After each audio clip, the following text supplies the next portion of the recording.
Don't. Shit. Hello. Wait a minute. Okay, you can edit this. Wait a minute. I'm going to record now. Okay. Welcome, everybody, to Don and Walter chatting non-duality. Hello, Don. Hi. Good to see you. So tell us about your meetup and what you got going on for meetings over there in London. So my next one is this Friday, the 9th. So that's in the Philadelphia Association in London at 7 to 9 o'clock. And the next, not just this, which is you and I, is on the 12th. So that's on next Monday at 7 my time. And what time's it yours? 2 o'clock your time. So my time's EST, Eastern Standard Time. What's your time? 7 o'clock GMT. GMT. So, yeah. All right. So well, that's a lot of good stuff. Anything else you got to plug over there? not really. Website is dongarland.co.uk. And that's it. Really, yeah. And if you want to sign up, you can sign up on the meetup directly for any of the events, or yeah, on my meetup, or else on Walter's for not just us. I love that tree. Yeah, very festive. Yeah, great decorations. All right, so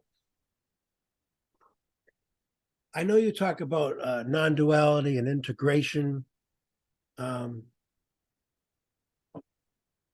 can you tell me about integration and sort of that aspect, and when you speak about that in your meetings? Okay, well, integration is, I'm going to use that word because after awakenings, some people have problems with, for start, owning it, recognizing that some kind of transformation has occurred in the first place, having doubts around it, being able to articulate it. They may also feel inhibited about problems they have afterwards, because a lot of people assume that there's no need for therapy afterwards, which in a lot of cases there isn't. You may not need to go into deep ongoing therapy, but you may have issues like codependency, stuff like that, that you might think, oh, I shouldn't need these problems, therefore you may not even own the problems in the first place. So if you're a people pleaser, in a way, some of the qualities of being a people pleaser go very much with the spiritual literature, and in a sense of always serving the other, not reacting, responding rather than reacting, very giving, listening, very attentive, all these wonderful qualities, keeping yourself very small, so very humble in a way. But so it can be good to sort of see, to come out of that and actually have someone to reflect back to you what you're actually doing, and to move out of that smallness, and because after awakening there's a chance of starting again, in a sense, for many people in certain ways. So there's stuff that they haven't self-actualized in life. Maybe they had certain talents, certain gifts, all of which, there may be unconscious kind of rules, like you're not allowed to shine, you're not allowed to, who do you think you are? All these kind of inner scripts that they've assimilated, and they've kind of outgrown now, but they don't know how to get beyond that, or there's, guilt and a lot of inhibition around that. So it's quite good to have the support sometimes, either from a very good friend, someone who gets this, or therapy from someone who gets this as well, can be really useful in moving out of that and actually living life. Because, okay, there is just life, but at the same time, there is a life to be lived, which makes it sound contradictory in a sense. But there is this person here, even though the identity is kind of fallen away from that in an absolute sense, but it is, you may as well, while you're here, live life to the full and, you know, have an embodied experience of life. And, you know, it's much richer, and it's better for your health as well, because if you're ignoring stuff, the body still knows what's going on, and it, you know, there you can end up ill from, there's more likelihood of illnesses and stuff like that if you're ignoring the messages from the body and ignoring your thinking and your feelings and suppressing all that. So some people wake up and they continue to live life the same way, and maybe for a while that's fine, but very often relationships fall apart, and because your focus has changed and you're not relating from pathology, maybe, and a need for drama may have fallen away as well. So, Oh, I like that, drama falling away. well, not for long, because life always involves whether you like drama. Well, can you talk more about this, like the trauma being in the body, like maybe subconsciously? Well, yeah, I mean, so that's where it can be difficult to identify an awakening sometimes if there are patterns that still exist. The ones that are probably hardest to pick up on would be like in the sort of people pleasing, someone who goes into a fawn response will become very over solicitous, very helpful, making themselves small. It's very hard to see the kind of pathology in that, or, you know, so whereas if somebody's got an anger response, you know, they're going to their anger, it's much more obvious because there's pain and suffering there, and but yeah, so these patterns can survive, and if they're not recognized, because it doesn't necessarily, if you're not going into your feeling, I mean, feeling is, you know, your emotions are information about what's going on, and if you're ignoring that, and that can happen as well, just because you're awake doesn't mean to say you're in touch with the body and the emotions. So you may be bypassing very vital information. You may be in a toxic relationship with a boss, with partner, with friends, or whatever, without even recognizing it, because you're not accessing that. And also you've never had anyone mirror back to you what something kind of a good enough relationship looks like, or what health looks like, what, you know, when someone's communicating honestly, when you're being manipulated. A lot of people don't know the difference there as well, and they expend a hell of a lot of energy in trying to communicate honestly with someone who is just trying to exhaust them, manipulate them, or so that can be quite difficult as well. I know you know a lot about narcissism, that you've studied that in great depth. So could you say something about narcissism, or like,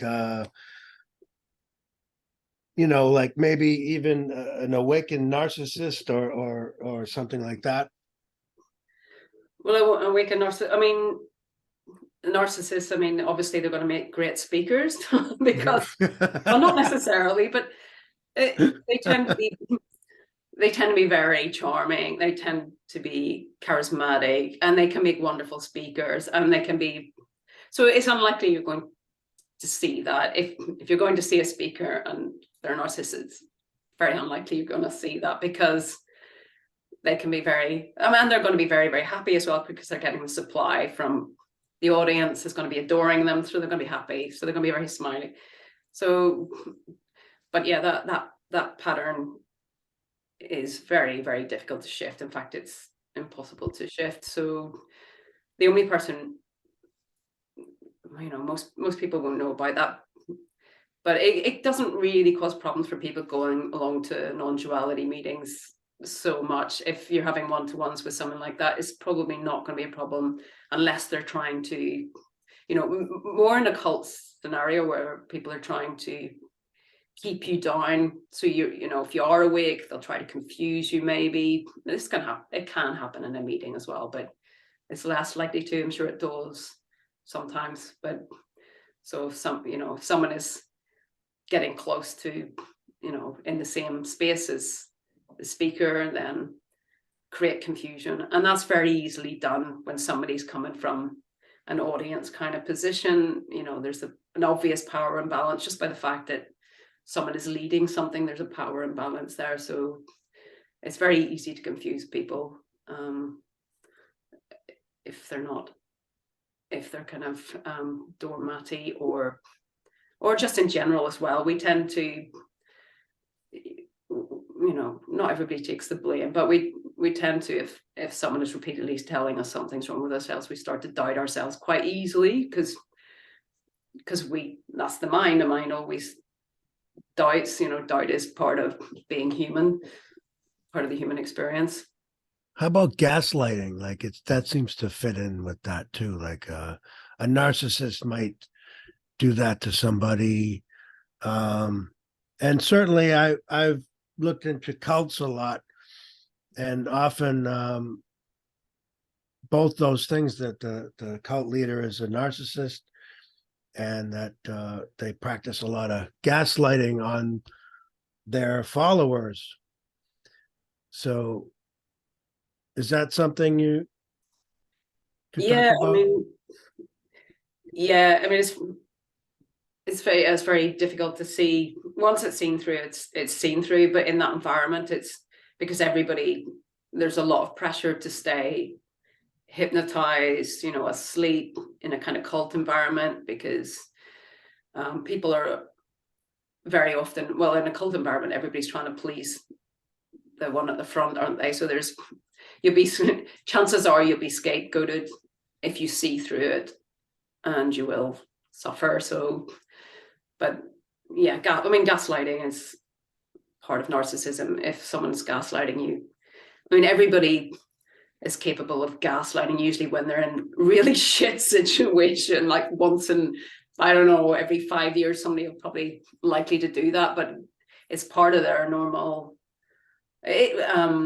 way of being in the world, really. So it can be quite a shock to see that. And again, if you do see it, or if your partner's an awake narcissist, or, you know, your spiritual teacher or your friend or whatever, you know, you may find yourself scapegoated as well, because no one's going to see that. People don't see that because they're very different with different people, and it's usually the one who's closest.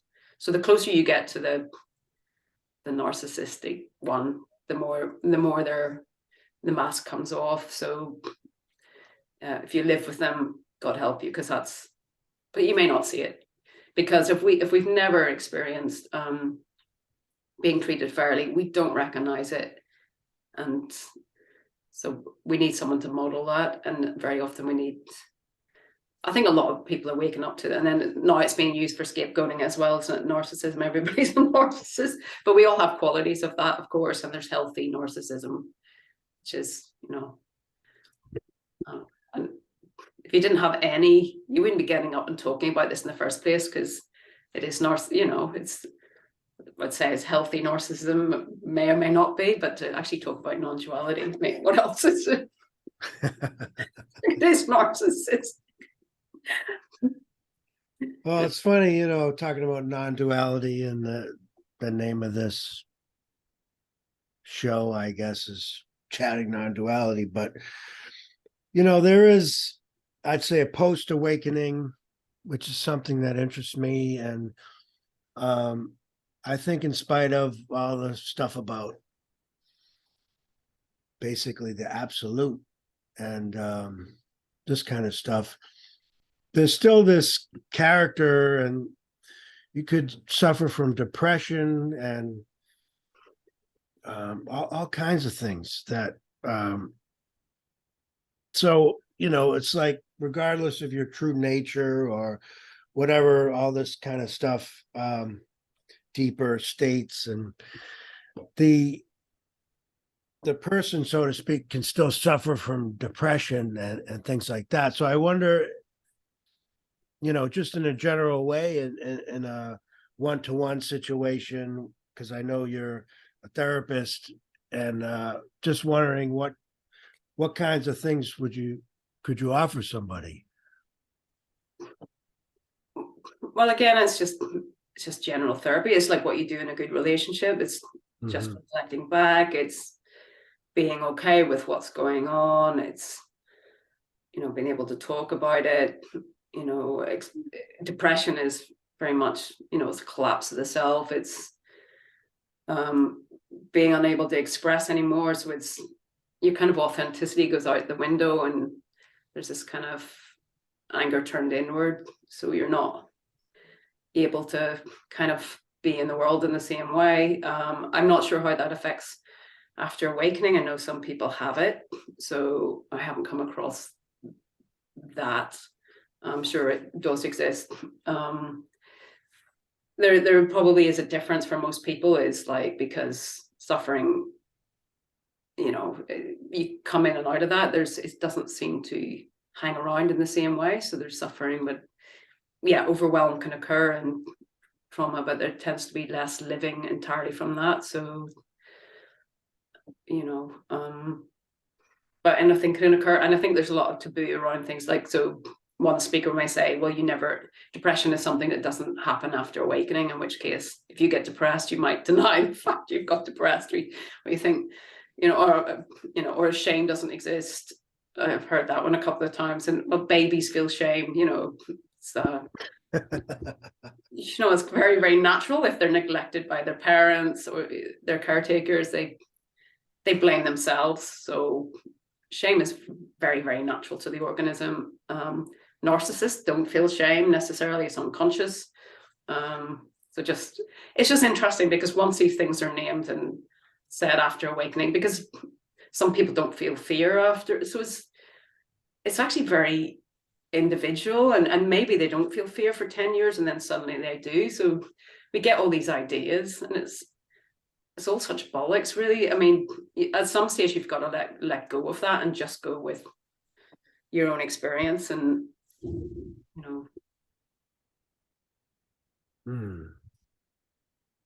So I know you also speak about no mind states, and yeah. I don't, I've gone in and out of those a little bit, but I wonder if you could talk a little bit about no mind states. Yeah, I mean, it can feel a bit sweeter in no mind. I think initially it's great, because initially after awakening, I think the shock of that on top of everything else is really quite extraordinary. So it's so restful.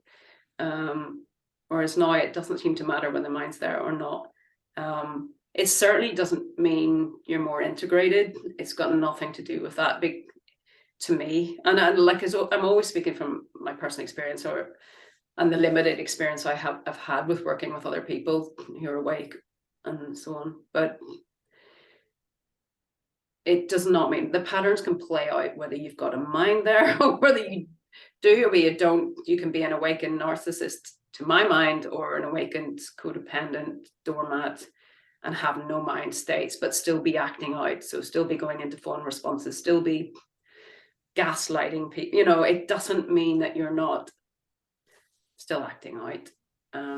There may be absolute peace there, but your interactions may still be frozen at a certain state, which I find interesting, because some people see that as deeper, which I think is absolute bollocks. It's not. It's nothing to do with that. To me, there is no depth to this. There's just, it's seen or it's not seen. And to be honest, I don't think it makes you a better person whether you've seen this or not. To be honest, I think some of the nicest people are probably not awake. I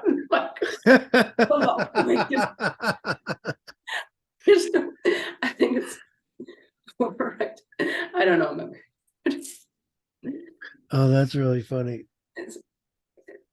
It's And I think it's a status thing as well. I don't know. It's funny that people go after this, and like we've got so much belief that there is this thing that we can get, and somehow it gives us something that we didn't have before, which is true to a certain extent. But I think the best thing to come away from with, oh, okay, it's an upgrade. My experience, I suppose, for me, it's an upgrade in my psychology. There's that, and I don't, which I really needed, but I don't know. I mean,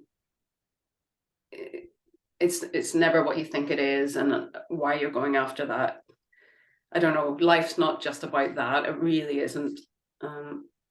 Not to me, anyway. I just don't understand seeking, but that's coming from after seeking, so I don't know.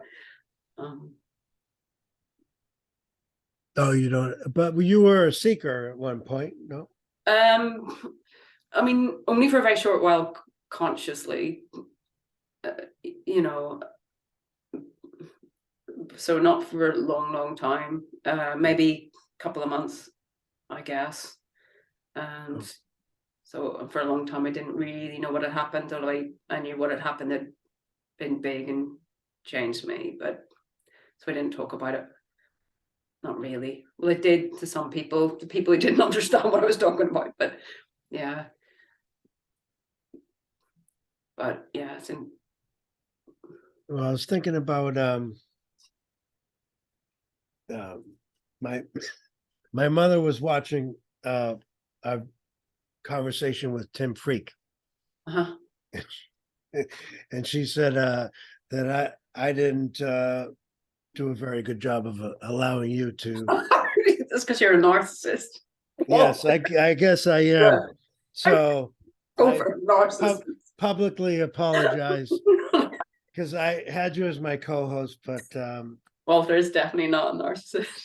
I didn't include you very much, so I apologize. But anyway, that being said, I think one of the topics I really wanted to get into with Tim Freak and you, and I thought it would be, a good discussion, it was about other dimensions. So she said she would like to hear more about that, and I would too. So for my mother, anyway.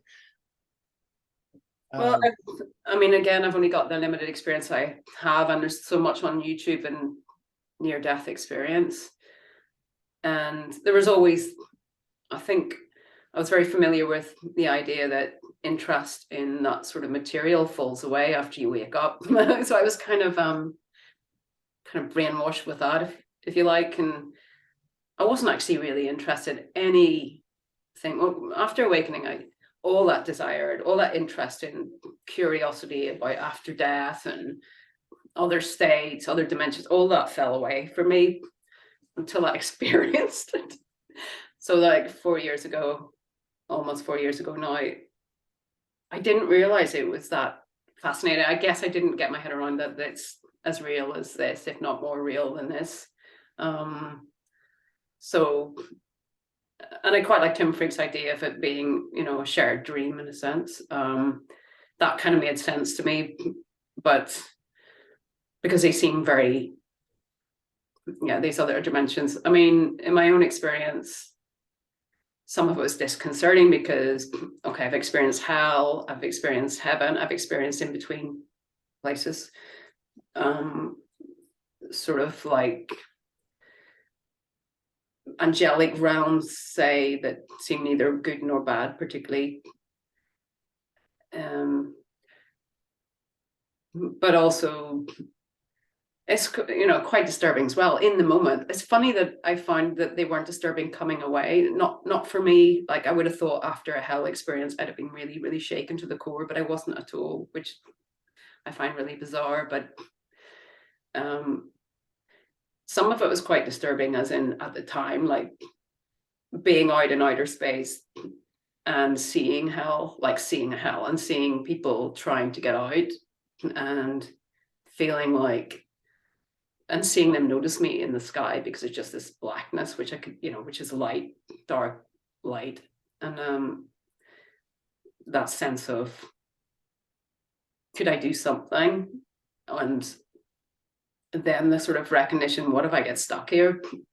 You know, I'm knowing that you know, my body's in the bed somewhere. I'm in this other realm, and actually choosing the selfish way, like, I'm just getting the fuck out of here. No, and I just like, and it, yeah, and also that idea of like you're out of your body, therefore there's no pain. I mean that or suffering, you know, because there's no physical, but of course the physical can appear, because that's what was one of the shocking things when I was in one hell environment, because I was kind of like feeling quite smug about the demons not being able to hurt me, and one of them bit me, and it was so painful, and that really terrified me.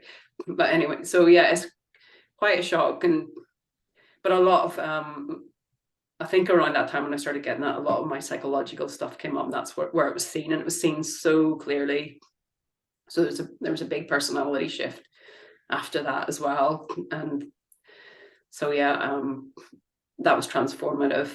And also more recently, the lucid dreams I get seem to be much more self-aware than they have been before. That's another shift I've noticed recently, which is interesting. So I think everything just keeps continually, you know, there's an increase in consciousness that goes on, if you're lucky. And I think some of these Kundalini or out of body or near death experiences or other, whatever these kind of experiences can really create some real kind of fast track changes in you, like that therapy couldn't. It might take, you know, a couple of years, might take a long time to kind of affect such change, but it can be kind of instant. I know some people suffer from it and some people struggle, so it's not necessarily easy. Depending on the kind of trauma you've got, it might bring up some unpleasant memories or something for some people, but in a lot of cases it's not like that. Maybe after awakening it's a bit smoother if you're getting energetic experiences after awakening, because there's that groundedness that's just there, you know.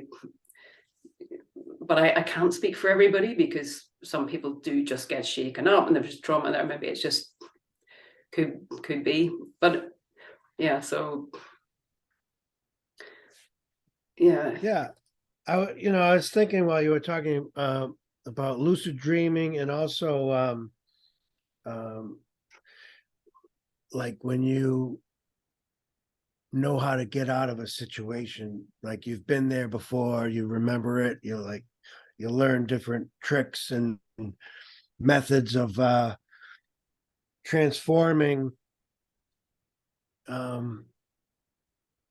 your environment or what's happening, or your perspective. You know, a lot of times it's a perspective. I was having a conversation with my friend, and he was saying that these demons were chasing him. uh-huh. And for a while, he was very scared of them and, like, you know, panicky.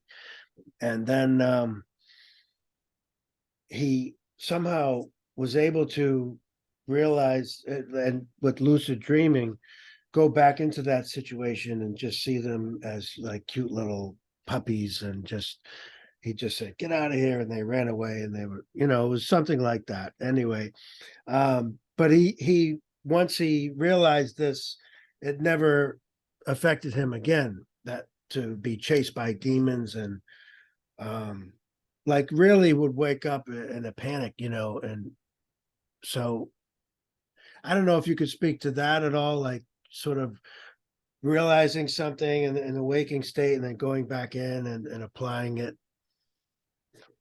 Well, yeah, I mean, they say in a lucid dream, it's good for people who have nightmares, so you can confront something instead of running away, turn around, confront it.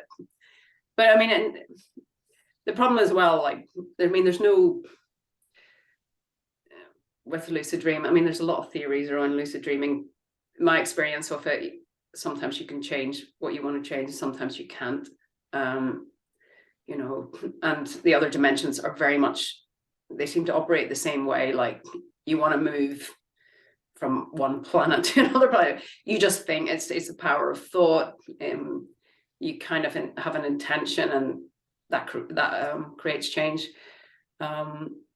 Yeah, I've experienced anything to do with singing a hymn or mentioning Jesus' name has helped in my case. So even if you're not religious, or and I know from all the NDEs, praying or asking for light. But in lucid dream, I know the technique is to confront, but it doesn't necessarily mean everything. It could be the end of some kind of issue or not. Maybe that won't happen in dream again, or maybe it will, and the worst thing about these experiences as well is how much you remember as well in those states. Do you remember to do those things or not? So which I think, there seems to be a greater awareness when I'm experiencing those. No, I think maybe you kind of, when you're open to that and you become much more conscious, then you kind of bring that with you into your lucid dreams or into your other experiences anyway. So, but yeah, it's power of imagination is everything in those realms, because it is imagination anyway. So it is imagining a solution very often is that, or seeing it as a puzzle to be solved or whatever. Like if you can see the psychology behind something, which you can actually in one of those, in a lucid dream, sometimes you can just see it like that, and suddenly you make a breakthrough. You can change the entire scene from something awful to something beautiful.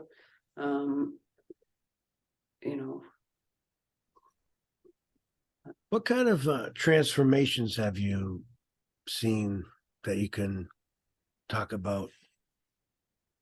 Well, my own minimization of my own sort of psychological issues, like so for me it was just seeing the narcissistic abuse that was there, so a whole kind of change in how I kind of interacted, what was acceptable, what wasn't, and so kind of coming out of the codependency stuff, getting in touch with anger, it was all kind of that journey, really. Yeah, so that was your own personal transformation.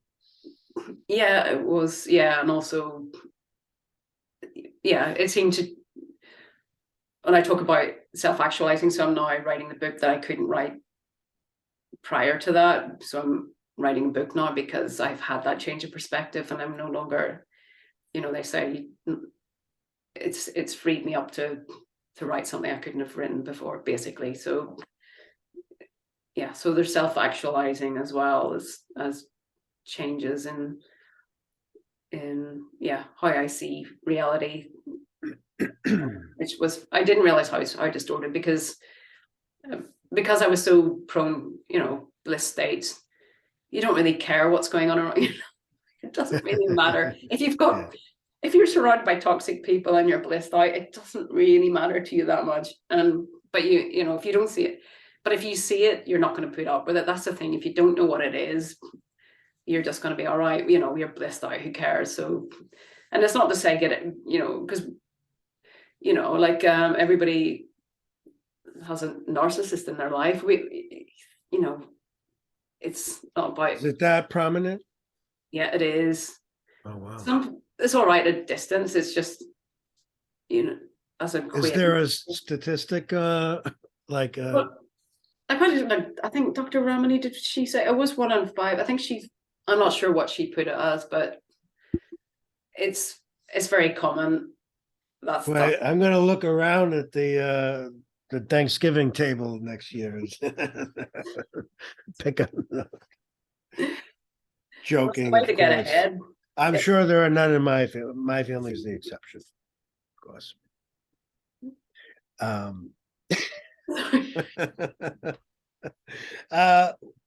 You know, another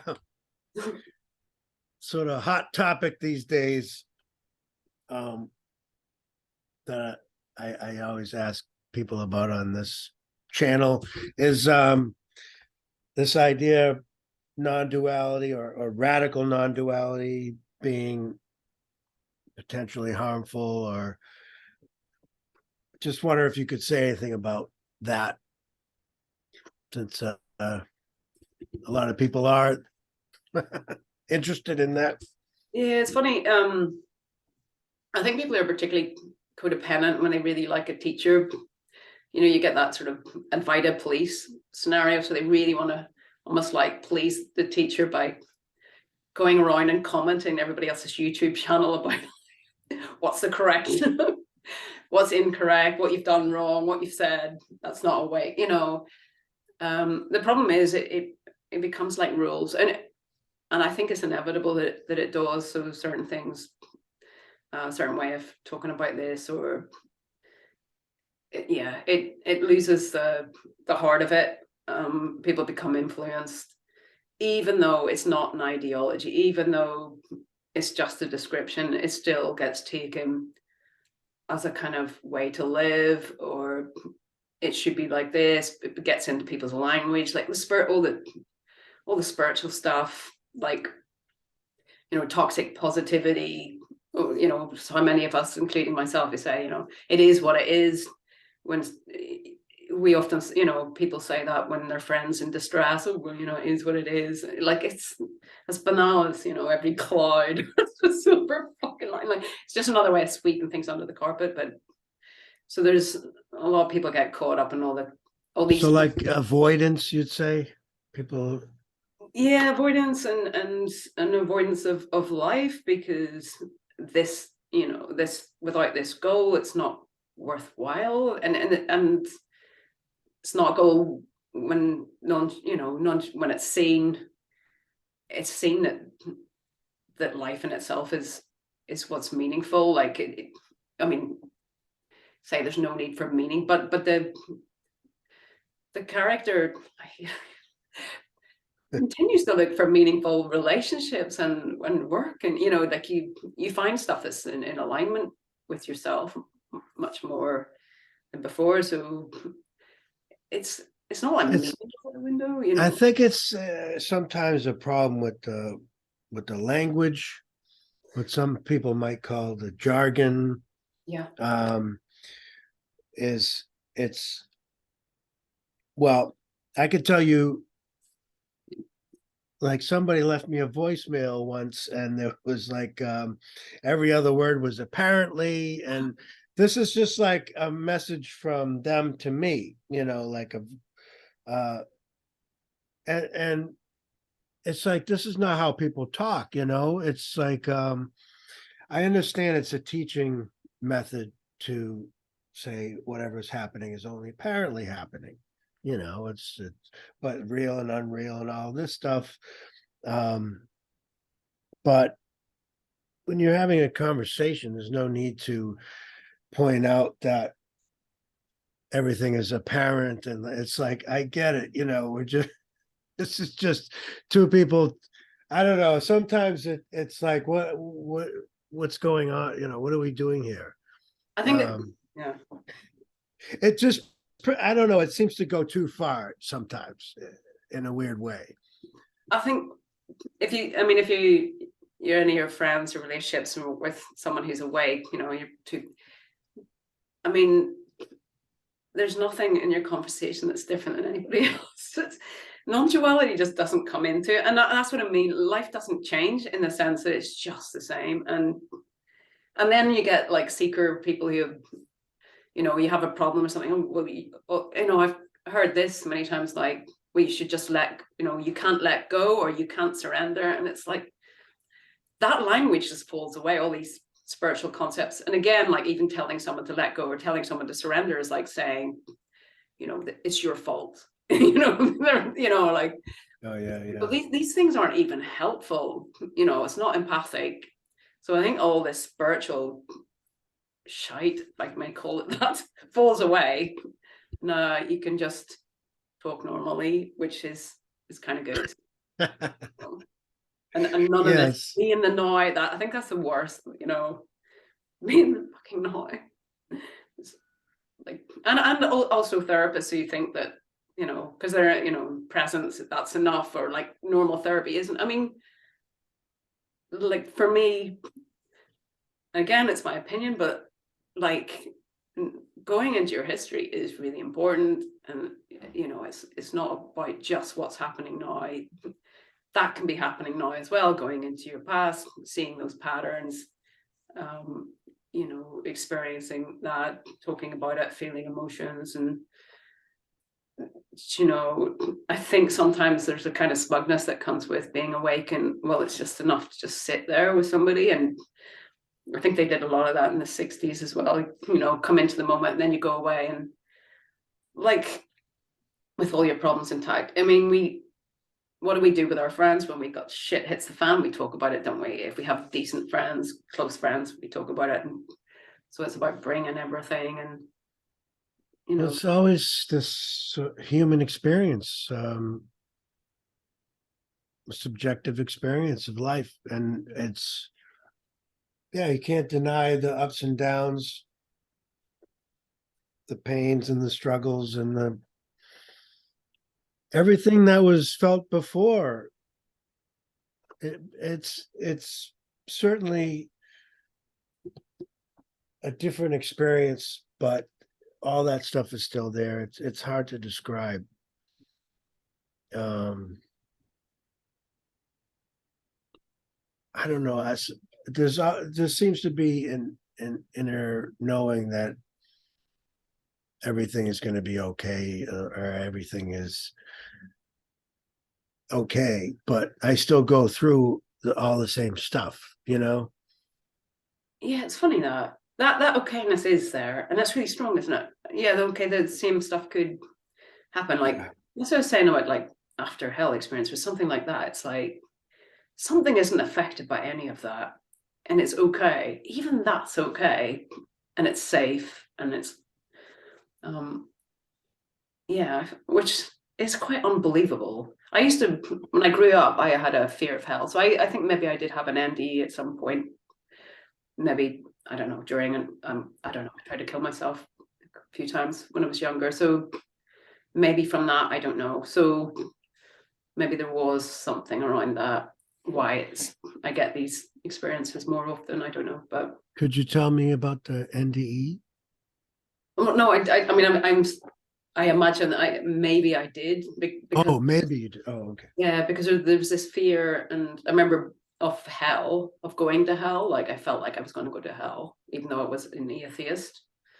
And but I did bring it to therapy at the time. This is years ago. Like, and the therapist didn't really know what to do with it. Like, but yeah. So I mean, I don't think it was a guilt thing or anything like that. Or I think it was simply I'd experienced something and forgotten about it, or I'd been repressed, or you know, and which is probably why I get a lot of those things now. I don't know, but who knows? It's just interesting. Sometimes with a client, things don't make sense. Maybe there's a really big emotional reaction to something, and then you'll find out later on that there was this. They've had a near-death experience, they've had like another worldly experience at that time. You know, that's kind of makes sense of it more than necessarily psychology. You know, it can be, obviously they're connected, but it's interesting. It's good to kind of know this stuff as well, because a lot of people do have these experiences, energetic experiences they don't talk about, and they may reframe, or maybe they haven't framed it at all or not even owned it. So a lot of this stuff is really common, actually, much more common than we imagine. And so You know, another thing we were talking about with Tim Freak was the soul, you know, and this, I'm interested in that. After this body is in the ground, mhm. you know, what becomes of Walter? well, it's just the same, isn't it? The body's in the ground and it's just Walter without the body. I mean, it's the same thought process as, say, like in a dream, it's not Walter in a body. It's like, it's just the same, except, and then it may be a body, and it may be, you know, if you're dying in a hospital bed and you're dead and you suddenly realize you're dead and you're standing beside your relatives and whatever, and you may actually perceive a body, you may not perceive it, you know, it's got nothing to do with that. It's just that life goes on. If it indeed it does, I suspect it does, but I can't conclude anything.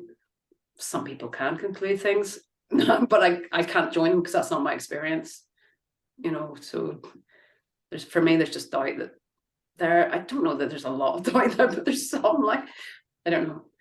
Have you ever seen a medium or anything like that? Somebody that maybe gave you some connection to somebody on the other side, or? No, really. I mean, I've had connection when a previous someone in my life who died a couple of years ago, and when I didn't know they were dead because they didn't turn up for an event I was supposed to go to with them, and I realized, because I only found out they died about 3 weeks after that, and I knew exactly when they died because that was the night I got visited by a light being, and I just knew, and it was the exact same date, and it was a beautiful, really beautiful experience. And so, and I've no doubt that that was that person, you know. I say that, no doubt, but yeah, it's interesting, that stuff. Very often people have experiences of some sort of communication, or like recently a lot of my exes are dying. Like, so recently an ex died and I just had a lot of sadness at the time, and started to question that before I looked him up and realized he was dead. So I think we do have, I think sometimes it can be just an intuition, and sometimes we get dreams, and but I haven't Let me ask you about this. Sorry to interrupt. I don't want to upset my mother now. No, but for real, I sort of had something recently that I don't want to have, but like something, well, I don't want to say specifics, Mhm. but in a general way, something was like indicating that something bad might happen. I don't know if you've ever like what you could say about that, but like I'm like, okay, you know, it's like, what do you do with that information? You just wait and see if this thing actually happens. But it seems to be a weird, Premonition. and I never have that, you know, but it was just sort of random, and it came from, you know, seemingly like another dimension. Okay, well, I mean, I'd pay attention to it, but there's not much you, it depends what it is. I mean, possibly not much you can do in any case. Is there something you could do? I don't know what it is. Is it No, it's like you're nothing gonna I can die do off? about it. No, it's nothing I can do about it. Okay, No. I'm curious. I'll find out after. No, I guess what I was asking not was for specific for me advice. I'm just saying, has that ever happened to you, or do you have any? Are you familiar with this type of thing where someone might get a indication of something to come, and you know? Well, I did, but I didn't get anything. I mean, the last time I got a warning, but that was just in a lucid dream, like in another dimension. Yeah, sort of was in a dream, you know, realized I was dreaming as it went into a white room, and the room was like, spoke to me and said, "What are you doing here?" And then I kind of was in this other reality where a girl came running over just to warn me that there was some dangerous guy in my environment who lived near me. And it was just that, but so far I'm alive. What's happened? But like, I don't know. But yeah, I mean, sometimes I don't know what the percentage is of, I mean, sometimes these things are warnings. They coming from quite deep. Sometimes they're not, like they're, so I don't know. I don't know what you do with it. Some people be in flight or something. I don't know. Well, all is well. Yeah, it hasn't happened, but at the time, I was like, oh, you know, Interesting though. but anyway, we said we would end early, Yep. so I will honor that, and I could talk to you all day, but we will end now. So anyway, in closing, is there anything else you want to say to the people at home? No, I just want to find out what your experience was about. with Well, it. I don't mean to leave you hanging, but it's just a private matter, so I'm Okay, sorry. no worries. Sorry. All right, okay. Yeah, but I was trying to keep it general, like when people get premonitions. Anyway, Okay. any plugs? Website? Yeah, well, our next It one. sounds like there's a book coming out. That's exciting. Yeah, well, yeah, we'll see. Haven't got a publisher yet, so yeah, But you're writing. Yeah. That's pretty cool. yeah, it's cool. So Do you yeah, have a sort of when you anticipate well, finishing it. I'm still in finishing the middle of book? writing it. It'll Yeah, probably take me another in the middle. Yeah. maybe 6 months, something like that. Oh, cool. Yeah. And then the horrible. All right, and you got the meetup Yeah, meet up this Friday, Philadelphia Association. this Friday. Is just what's the date? I'm sorry. It's the 9th of December. It's Friday. Okay. Okay. And our thing is on the 12th. So on Zoom, not just this. So come to that. Oh yeah, not just this. That's a Yeah. great title. Yeah, you can interpret that any way you want, but Yeah. it's not just this. Anyway, well, thank you very much, Dawn. I appreciate it. That was a fun chat, and I'll let you go and see you around. See you on. All right. Cheers. Bye-bye. Okay, cheers. Bye-bye.